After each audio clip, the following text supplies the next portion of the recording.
Genèse chapitre 1, verset 26. Dieu dit: alors faisons l'homme à notre image et à notre ressemblance. Et Dieu fit l'homme à son image et à sa ressemblance. Dieu est esprit. Dieu est lui-même corps par Jésus-Christ et Dieu est âme. Dieu a trois dimensions: le corps, l'âme et l'esprit. Et quand Dieu dit faisons l'homme à notre image et à notre ressemblance, il parle à qui? Il parle à quelqu'un qui est avec lui. Ça prouve qu'il n'est pas seul. Ça prouve qu'il y a plusieurs personnes en Dieu. Mais quand Dieu dit faisons l'homme à notre image et à notre ressemblance, c'est que toi qui es un homme, tu es fait à l'image de Dieu. Donc en trois dimensions: corps, âme et esprit. Et quand Dieu dit que tu dois te sanctifier, en fait tu dois te sanctifier en tes trois dimensions, parce qu'il t'a créé en trois dimensions: le corps, l'âme et l'esprit. Alors, dans le livre de Exode 25, quand Dieu dit à Moïse de fabriquer le tabernacle, il dit à Moïse de poser trois parties: le parvis, le lieu saint et le lieu très saint, qui représentent les trois dimensions: le corps, l'âme et l'esprit.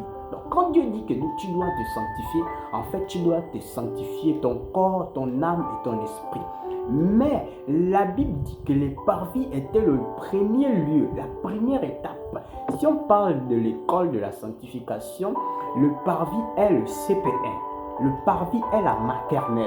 Donc ne sois pas étonné que si tu arrives à te sanctifier, si tu ne commets pas les péchés qui viennent du parvis, les péchés du parvis, c'est quoi? Ceux qui sont dans ta chair. Pourquoi? Le corps, l'âme et l'esprit. Le parvis, le lieu saint et le lieu très saint.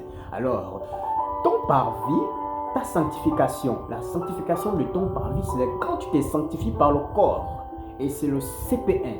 C'est la première étape. Donc mon frère, quand tu arrives à pouvoir résister à l'impudicité, à ne pas te suer, à ne pas commettre l'adultère, à ne pas commettre tous les péchés qui sont dans la chair, en fait, c'est le premier niveau, mais ce n'est pas le plus fort. Mais je dis à ceux-là qui ne sont même pas, qui n'arrivent même pas à pouvoir manifester la sanctification dans le parvis, dans le premier niveau de la chair, ceux-là, ils ne sont même pas encore au CP1. Ceux-là, ils ne sont même pas encore à l'école. Ceux-là, ils n'ont encore rien commencé même.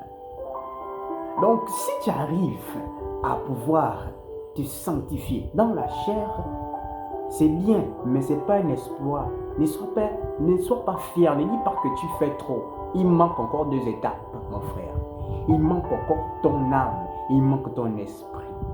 La sanctification de l'âme, c'est toutes les pensées, toutes tes pensées, tout ce qui vient en toi, mais que tu n'as pas la capacité de voir.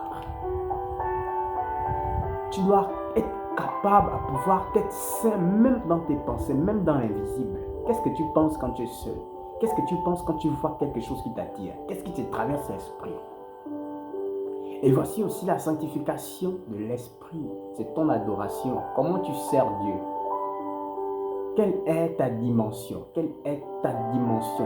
L'étape dans laquelle tu te trouves avec Dieu quand tu l'adores, quand tu le sers. Quel est ton type d'adoration avec Dieu? Parce que quand Dieu dit, bientôt les vrais adorateurs adoreront le Père en esprit et en vérité, ça veut dire que ton esprit doit être connecté à Dieu pour l'adorer.